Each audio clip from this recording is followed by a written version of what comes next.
Hello and good morning. This is the last section.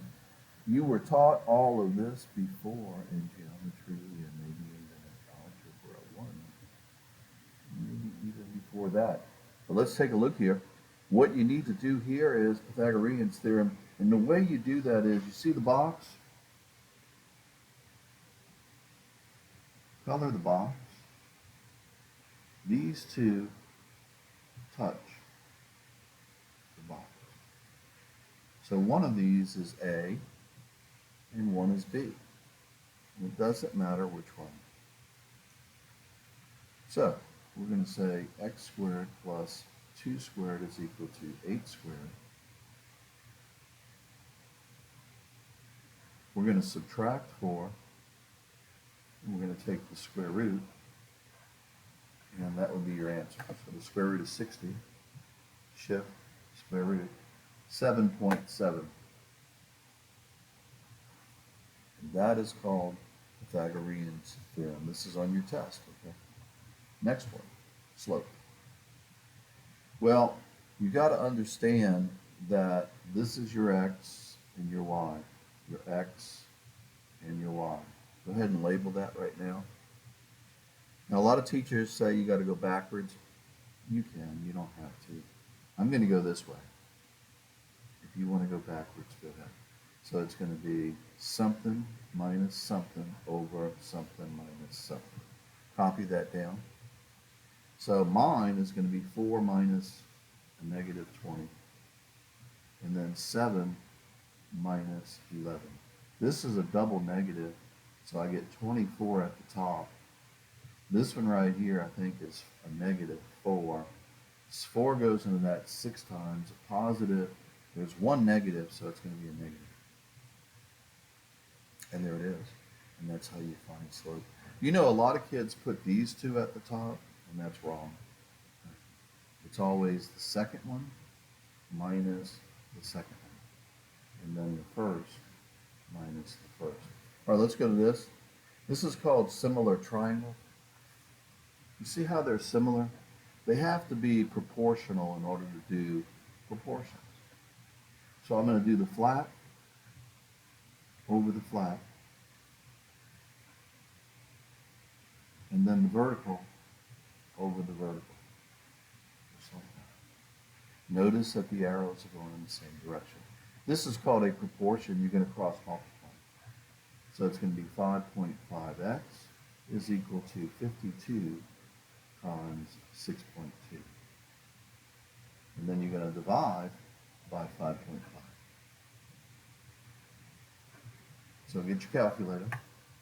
Take 52 times 6.2, press equals, divide by 5.5, and you have your answer, 58.6.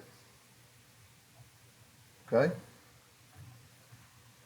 And let's go on a new sheet of paper, copy this down. You were taught trigonometry. Now here's how you do it. You always put your dot where the angle is. So put a dot right here. You never stand at the right angle.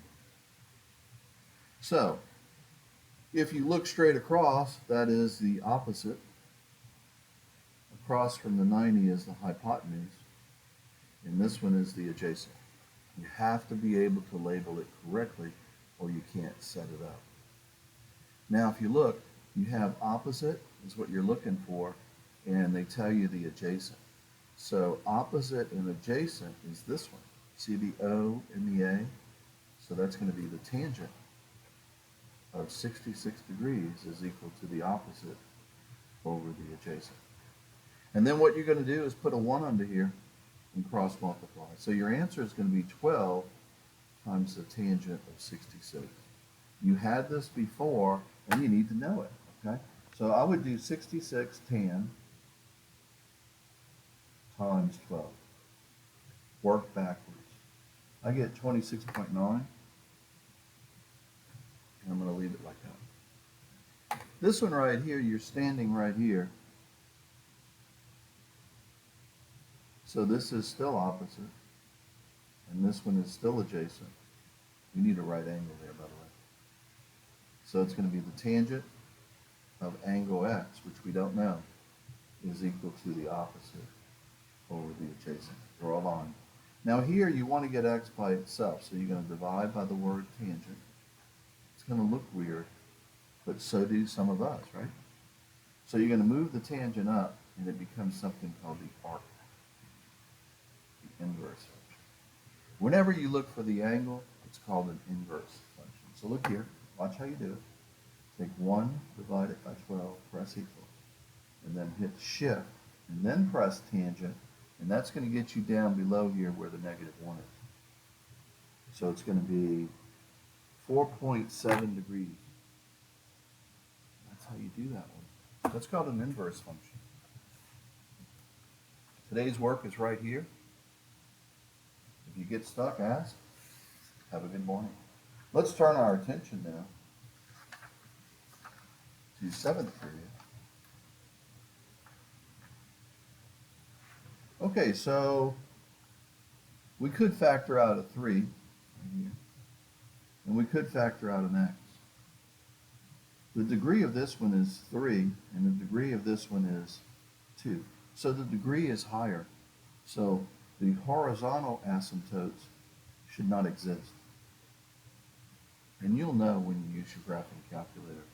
So here I'm going to factor out a 3. I'm going to take 3x squared minus 6x minus 9 and set it equal to 0. Factor out a 3. I'm left with x squared minus 2x minus 3 is equal to 0. This right here factors. Pretty sure it does. 1 times 3, and then I want a negative here and a positive here. This should work. So let's check the zeros. The first one is 3 is equal to 0. That's false. X plus 1 is equal to 0. So a 0 here is negative 1. And then the other one is a positive 3. So when you graph that, the vertical is a negative 1. And the other vertical is a positive 3. And again, use your graphing calculator and sketch it.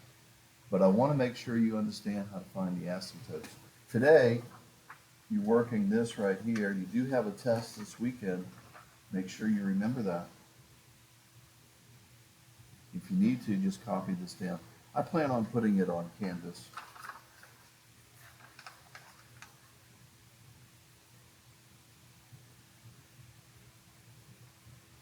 Okay, have a good morning.